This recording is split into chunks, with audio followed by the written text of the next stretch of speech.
Est-ce que ça t'arrive d'avoir l'impression que le temps s'accélère d'une certaine manière et que le monde se rapetissit, enfin, devient vraiment plus petit qu'il l'était avant? Et avant que tu me dises ouais, c'est normal et c'est juste parce qu'on vieillit en fait. Alors bon, on vieillit, qu'on a 20 piges, mais on sait que je sais plus à partir de quel âge, mais du fait qu'on a une routine et aussi juste du fait que en vieillissant, bah, on a vu plus de choses. Donc il y a moins de choses qui nous paraissent nouvelles. Et c'est les choses nouvelles qui permettent de créer de nouveaux souvenirs. Bah du coup, on a moins de nouveaux souvenirs et on a une perception du temps altérée. On a l'impression que le temps passe beaucoup plus vite. Et ça, ouais, c'est un processus qui est assez naturel, qui se fait avec le fait de prendre de l'âge. Mais c'est pas vraiment dont je te parle, tu vois. J'ai l'impression qu'on a vraiment une sorte d'accélération rapide depuis les quelques dernières années du temps. Et je sais que c'est psychologique, mais je sais que ça touche pas que moi, tu vois. Je sais que ça résonne avec beaucoup de gens. Et puis, pour ce qui est du temps, tu peux l'expliquer par le phénomène que je t'ai dit. Mais pour ce qui est du fait d'avoir l'impression que le monde est plus petit, je pense que tu peux pas.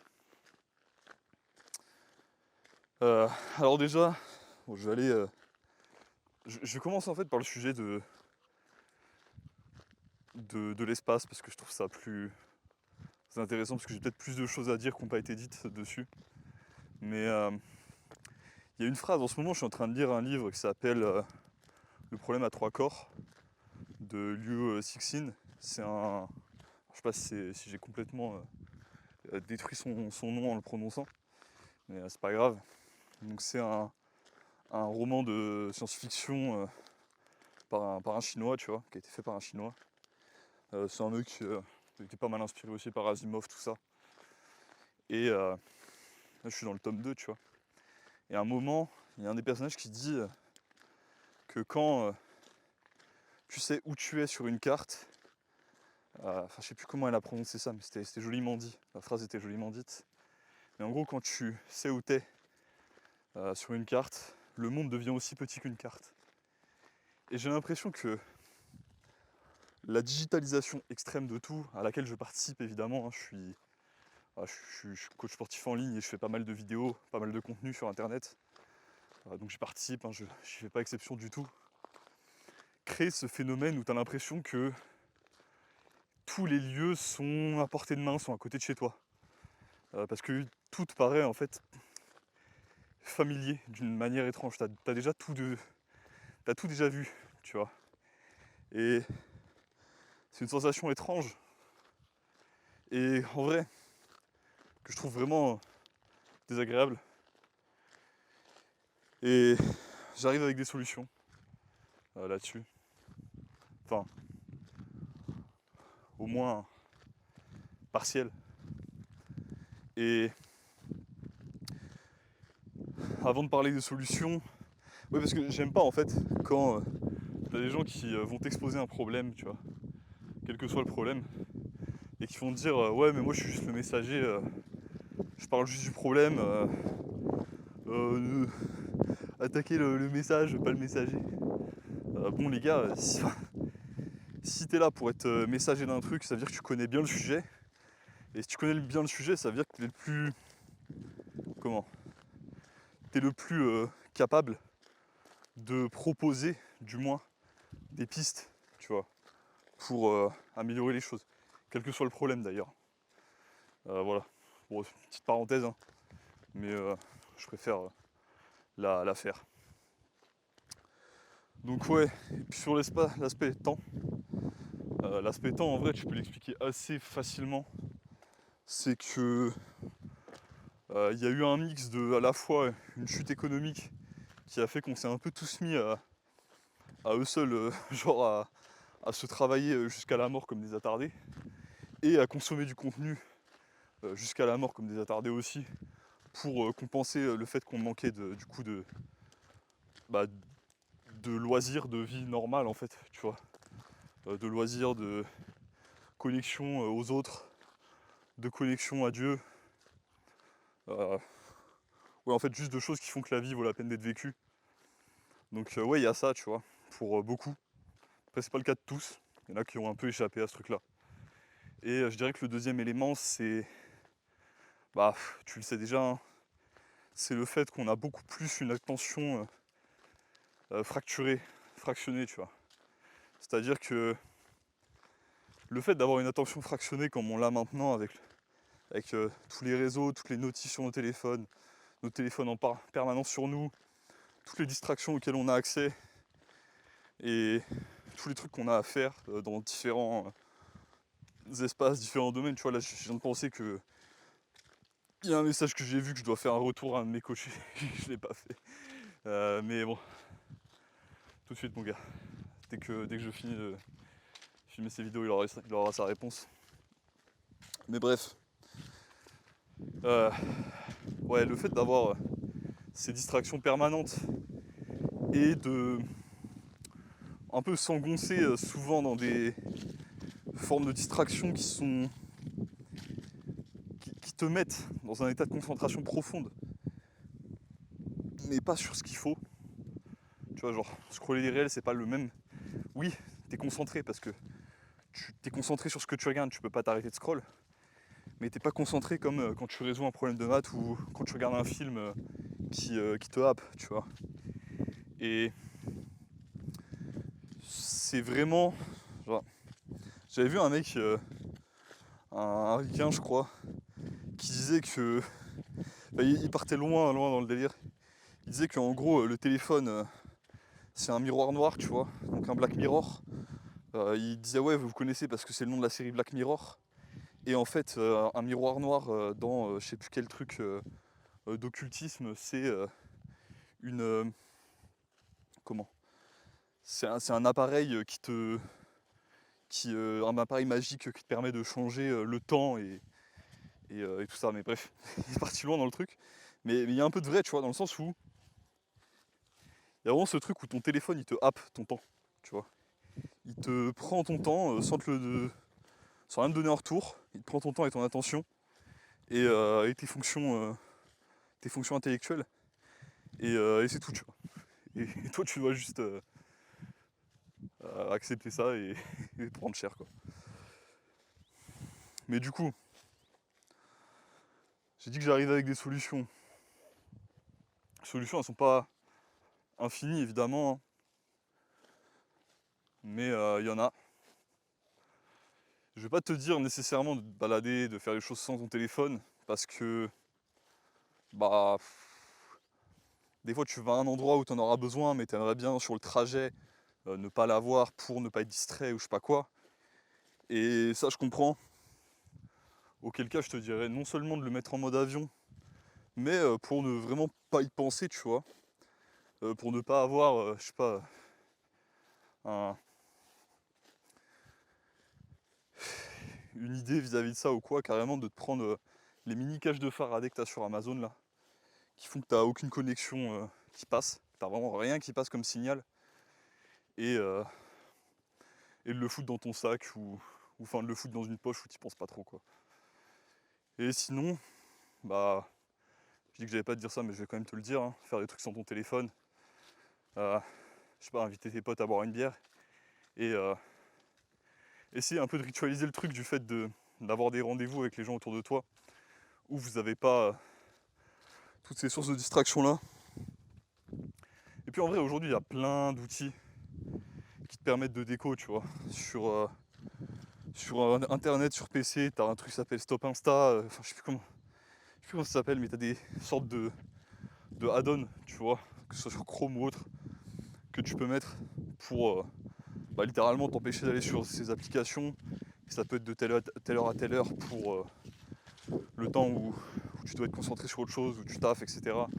Et après te laisser la liberté. Sur téléphone, ça peut être un peu plus compliqué, surtout avec Apple et certaines marques essaient un peu de te forcer à avoir les réels, à avoir le short form. En fait, le truc, c'est qu'il y a vraiment l'impression que on veut te forcer à chaque fois à être sur le short form. Tu vois, genre maintenant, à chaque fois que tu ouvres YouTube sur ton tel, ils te mettent automatiquement sur l'onglet short. C'est vraiment assez infernal en vrai. Mais quand même possible un peu de s'en séparer, je pense. Ouais, mode avion, hein. Mode avion. Aussi, tout ce qui est message, essayer de les décaler sur une appli que tu peux avoir sur ton PC et sur ton PC avoir ces bloqueurs là. Comme ça, bah, t'as pas besoin de ton téléphone parce que tu as tes messages sur ton PC. Tu réponds aux heures que tu as fixées, enfin au temps que tu as fixé que tu répondrais. Et le reste du temps, bah, t'as même pas besoin d'avoir ton téléphone sur toi parce que bah, c'est bon, tu vois. Et va pas me dire que tu as besoin d'être tout le temps disponible, tout le temps à répondre au téléphone. Enfin, c'est peut-être le cas de certains d'entre vous qui ont un boulot qui se prête à ça ou quoi. Mais même si c'est le cas, tu prends un téléphone boulot, tu vois. Genre, tu casses pas les couilles en fait. Maintenant, des smartphones, tu peux en avoir, même si tu as besoin d'un smartphone, tu vois, et pas juste d'un dumbphone, d'un prépay à 20 balles que tu prends au bureau de tabac, tu vois. Je sais même pas si ça existe encore ces trucs. Bah, tu prends un smartphone, t'en as à 100 balles qui font tout à fait le taf sur internet. Et puis voilà, comme ça, tu mets pas toutes les applis à la con et juste t'as que les trucs vis-à-vis de ton taf si t'as vraiment besoin d'avoir un smartphone sur toi. Après, je boucle un peu sur le smartphone, mais c'est vraiment pas que ça. Euh, ce temps happé, tu vois, il vient d'un truc un peu plus insidieux, j'ai l'impression. C'est. Comment dire? En fait, on est vraiment devenu trop confortable avec le fait de se laisser aller à des vices, tu vois. Genre, je trouve que c'est un peu Internet qui nous a rendu confortable là-dedans. De se laisser aller à la paresse. Et bon, à plein d'autres vices, hein, la glutonie, à la luxure, etc. Enfin, tu connais. Et pourquoi je te dis Internet en particulier? Parce qu'il y a vraiment ce truc où tout est fait pour capturer ton attention et appeler à tes instincts pas les plus développés, tu vois. Vraiment appeler juste à tes 7 sens, enfin à tes 7 sens, à tes 5 sens, et en fait te stimuler, pas te. C'est ça, c'est vraiment. Il y a une recherche de stimulation, il y a rarement. Enfin, tu peux trouver des contenus qui vont t'amener vers ça sur internet, mais c'est quand même très rare que tu sois amené par les trucs que tu vas regarder, consommer, ou qu'on va te montrer en fait, que les algorithmes vont te montrer. C'est quand même très rare que ce soit des choses qui te mènent vers l'élévation, tu vois. Genre là, moi, il y a des contenus que j'adore, tu vois. Genre, il y a une chaîne anglaise, là, enfin anglophone, qui s'appelle Survive the Jive, où le mec parle d'histoire, et en particulier d'histoire païenne et celtique, tu vois. Moi, c'est des sujets qui m'intéressent énormément, dont je lis, enfin, sur lesquels je lis aussi dans des bouquins, mais j'ai pas le temps à y consacrer parce que bah, j'ai un boulot, j'ai d'autres choses. J'ai pas le même temps à y consacrer qu'un mec dont bah, c'est le boulot, tu vois, il est historien. Et, euh, et il fait ça que pour YouTube parce que c'est sa passion depuis des années et que du coup il a réussi à construire quelque chose de solide. Mais cette chaîne, j'ai galéré à la trouver, tu vois. Genre il a fallu que je me tape peut-être une dizaine de chaînes YouTube histoire complètement slop, tu vois, genre complètement merdique où tu vois que le mec a créé peut-être 90% de son contenu, c'est-à-dire le script, les images et tout avec IA, tu vois, avant de trouver une chaîne correcte en fait. Mais bref, pourquoi j'en viens à ça? Ouais, soyez très. Je pense une autre solution, un autre truc qui peut aider à échapper un peu à cette perte, cet empoisonnement du temps, de l'attention, du cerveau qu'on a aujourd'hui, c'est être hyper sélectif avec ce que tu te permets de consommer, tu vois. Et je sais que c'est pas facile parce que des fois t'as envie de te taper un truc un peu débile juste pour te relâcher, pour voilà, chill quoi. Mais je pense que tu peux le faire dans la mesure où tu mets une limite au débile, tu vois. Par exemple, je sais pas, regarder un film d'action à la con, un truc avec Jason Statham ou un John Wick. Si c'est de temps en temps, je pense que c'est fine. Mais je pense que peut-être, allez, 95% du temps, tu devrais être en train de regarder quelque chose qui t'élève. Et au-delà de ça, il y a vraiment une idée, je trouve, qui se perd. et que même moi pendant un temps j'ai perdu à cause aussi je pense d'une bonne partie de la commu un peu primale, dev perso, tu vois, cette branche-là qui a tendance à trop dire de faire ce que tu veux. Et il y a du vrai que c'est important de faire ce que tu veux, de suivre tes instincts. Mais il y a aussi un moment où il faut un peu sacrifier ce que t'es sur l'instant, la manière dont tu vis et dont tu te comportes sur l'instant, pour être la personne que tu as envie de devenir, tu vois. Je sais que ça paraît méga bateau quand je le dis comme ça, mais je pense que c'est vraiment un point essentiel et j'ai l'impression que personne ne le dit, tu vois. J'ai vraiment l'impression que personne ne le dit alors que ça paraît, encore une fois, quand je te le dis comme ça paraît méga basique. Et en vrai, ça l'est, hein. Ça devrait être une base. Mais je sais pas pourquoi. Il y a vraiment ce truc de. Tu devrais jamais subir le moindre stress. Cette mentalité-là, elle me fait serrer parce que on vit dans un monde extrêmement stressant, mais de stress à la con, tu vois. Genre le stress de l'inflation, le stress de avoir un boss que tu détestes, avoir un patron que tu détestes. Tous ces stress-là qui sont en vrai juste des poisons, hein, on va pas se mentir, c'est pas des choses utiles, c'est pas des stress qui t'apprennent grand chose. Et du coup les gens ils en viennent à une conclusion dans pas mal de ces communes de faut éviter le stress à tout prix, tu vois. Et les gens ils vont en arriver au point où te dire non, faut pas faire de sport, faut pas s'exercer physiquement, parce que tu vas vieillir plus vite. Ou parce que tu vas. Parce que c'est pas bon, tu vois, c'est pas bon le stress. Le stress d'être devant de la lumière bleue toute la journée, de manger de la nourriture inflammatoire qui a été créée dans des labos et qui n'existait pas il y a 100 ans. Euh, Chronique, le stress chronique d'avoir un boss que tu détestes, une hiérarchie qui n'a pas de sens et des gens qui ne méritent pas ton respect, qui sont pourtant au-dessus de toi. Tous ces stress-là, je comprends que on cherche à les éviter, qu'on cherche à s'en éloigner. Et moi-même, j'ai plus ou moins tout fait dans ma vie pour en arriver à un point où, bah, en fait, je suis pas de patron, tu vois, je travaille pour moi-même. Euh, je mange des trucs bons pour moi et en goût et pour mon corps, tu vois. Et enfin voilà, tu vois, j'essaie d'être le maximum dehors, même si je dois un peu taffer devant un écran, donc j'ai quand même un peu de lumière bleue. Mais ces stress-là, je les évite au maximum. Et ils vont quand même me dire, ces mecs-là, tu vois, dans la commu primale, de ouais, mais mec, t'as beau bien manger, éviter les stress chroniques, bien dormir, être en bonne santé, enfin, du coup, non, être en bonne santé, ils vont pas te le dire que tu l'es.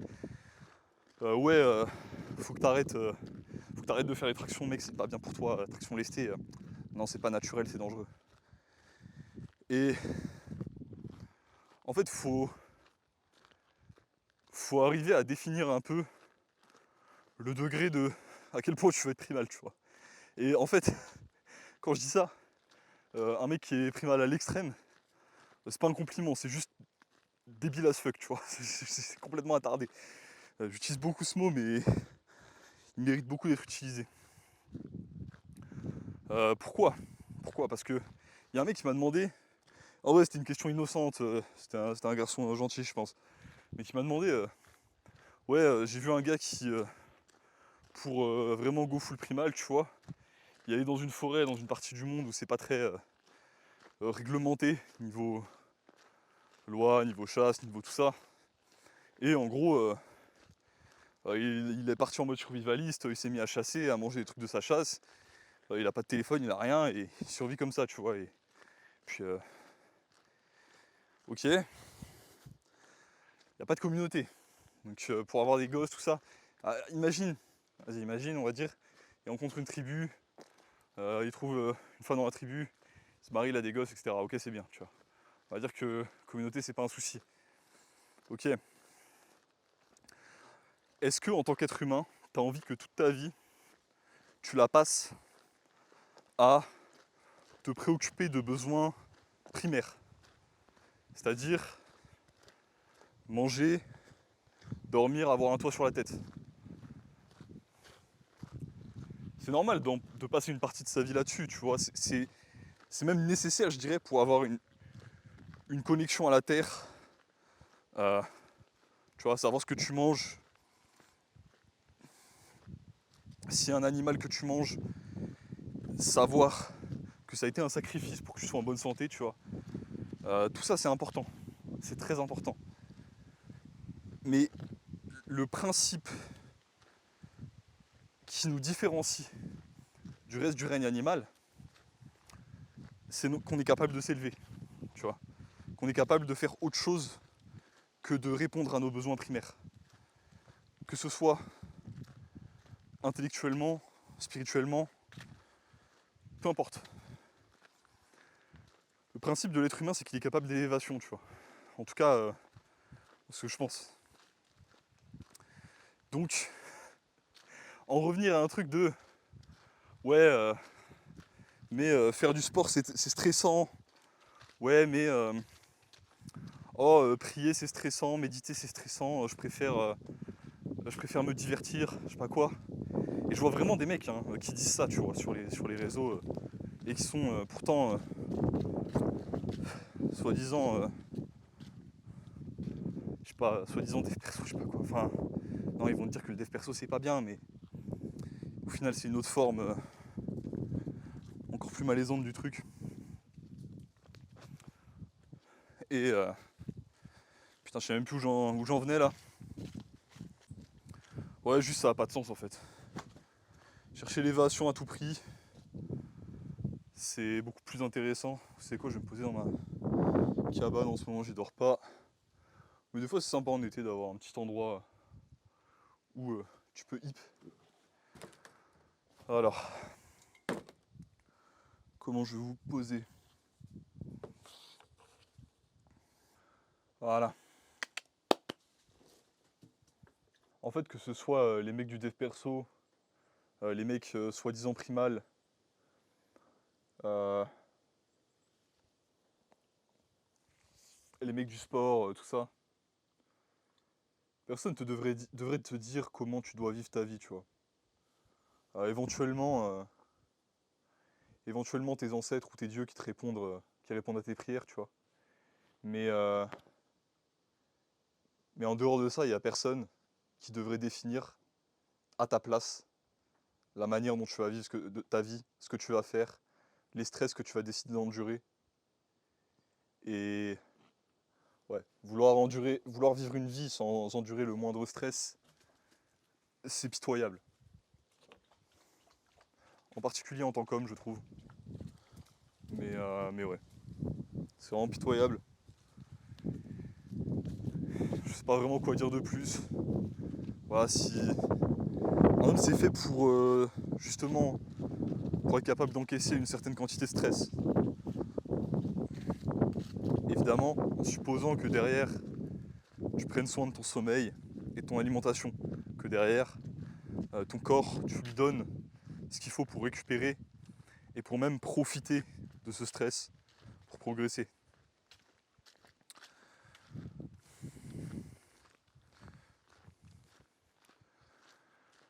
Euh, Petite parenthèse diète, parce qu'il y a une question qui est venue récemment. C'est des gens qui me demandaient comment commencer la primale. Est-ce qu'il fallait commencer la primale progressivement?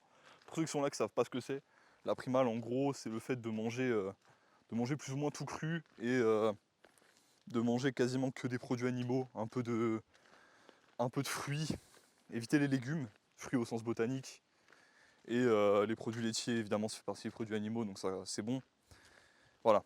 Et pour ce qui est céréales, etc., si on en consomme, ça va être dans une mesure très raisonnée et avec des méthodes ancestrales, tu vois. Donc pas en levain, ça va être des pommes de terre, mais on va faire gaffe qu'elles soient pas vertes. Enfin voilà, en fait, on va juste faire gaffe à notre santé, tu vois, de base. Et en fait, la question qui vient, c'est ouais, est-ce qu'il faut commencer ces diètes-là progressivement? Et je pense pas que ce soit nécessaire de les commencer progressivement au sens de continuer à manger autrement. Mais par contre, je pense que c'est nécessaire de mettre en place certaines barrières pour que la transition se fasse bien, tu vois. Quand tu vas passer sur ce style de diète, ton corps il va se mettre à détoxifier certaines choses, notamment les oxalates, parce que si tu n'en apportes plus dans ton alimentation, on sait maintenant que tu as un phénomène de rejet des oxalates assez brutal, et du coup aussi d'autres toxines qui va se faire dans ton corps, et voilà, qui peut faire mal, qui peut faire même très très mal selon tes conditions de santé préalables. Et moi ce que je vais te recommander du coup, c'est juste de continuer à en consommer, mais beaucoup moins que ce que ton corps est capable de détoxifier. Comme ça, il aura le temps de détoxifier ce que tu as accumulé pendant des années, tu vois. Par exemple, si avant tu te tapais des épinards régulièrement, des kiwis ou ce genre de choses, bah, ce que tu peux faire, c'est de taper un kiwi une fois par semaine. Et ça peut suffire à te maintenir du coup en détox douce, ne pas avoir de symptômes et te sentir bien, tu vois. Parce que l'important, c'est de continuer à se sentir bien tout en améliorant sa santé. Si tu es obligé de te sentir comme de la merde pendant des années pour derrière être en meilleure santé, merci, mais en vrai, non merci. Donc il y a ça avec les oxalates. On pourrait dire le même phénomène avec les parasites. Les parasites, en fait, quand ton acide d'estomac est suffisamment bas, comme il est censé l'être, ton acide d'estomac il est censé être autour de 1,5, eh bien tu leur casses la gueule en fait. Tu vois, ton acide d'estomac il leur casse la gueule, et pour qu'il y ait un truc qui passe au travers, faut vraiment, faut vraiment le vouloir, tu vois. Et même en mangeant des tartares tous les jours, de la viande crue tous les jours, tu devrais pas avoir de soucis quand t'es à ce point-là. Mais quand tu commences, généralement, tu as un acide d'estomac qui est perturbé parce que tu as mangé toute ta vie. Donc, moi ce que je recommanderais, pour éviter, en plus ton terrain doit être dégueulasse, et quand tu as un terrain dégueulasse, c'est-à-dire en gros que ton corps est dans un sale état intérieurement, tu risques de te taper, si tu as des parasites, tu sais, une multiplication des parasites, et c'est ça qui crée des gens qui sont malades à cause des parasites, tu vois. Parce que tu peux en avoir plein dans ton corps des parasites, et pas avoir de soucis de santé liés à leur présence, tu vois. Ils peuvent être là juste pour bouffer les cellules mortes et pas te faire chier en fait. Et du coup, ce que je te recommanderais, c'est que tant que ton acide d'estomac est un peu baisé, que t'as pas trop d'appétence pour la viande crue, ce genre de choses, ce qui peut vraiment t'aider, c'est au début de mettre des trucs antiparasitaires avec. Donc c'est con, hein, mais des oignons, de l'ail, ce genre de choses. Voilà. En vrai, bah voilà tout pour aujourd'hui, hein. Je crois que j'ai fait à peu près le tour de ce que je voulais vous dire. Comme d'habitude, je suis un peu parti dans tous les sens. De toute façon, c'est le but de cette chaîne. Sur cette chaîne, je retarde max, hein. Je ne cherche pas voilà, à réfléchir mes vidéos ou quoi. C'est aussi pour ça que je l'ai fait en marchant un peu plus maintenant. Genre quand je vous fais une vidéo où je suis assis, généralement c'est que j'ai un peu réfléchi à l'idée de vidéo avant. Et du coup, la vidéo elle se fait naturellement parce que j'ai déjà un peu la structure de ce que je veux dire en tête, tu vois. Mais le fait de marcher, je trouve que c'est en vrai plus naturel pour improviser. Ça te... Littéralement, mettre en mouvement ton corps, ça met en mouvement ton cerveau, tu vois. Je vais pas faire comme X millions de youtubeurs dev perso qui vont te dire ouais, citation de Nietzsche, les seules pensées qui ont de la valeur sont celles que tu as en marchant. Bon, sur ces belles paroles, bon, je vous dis à la prochaine. N'oubliez pas de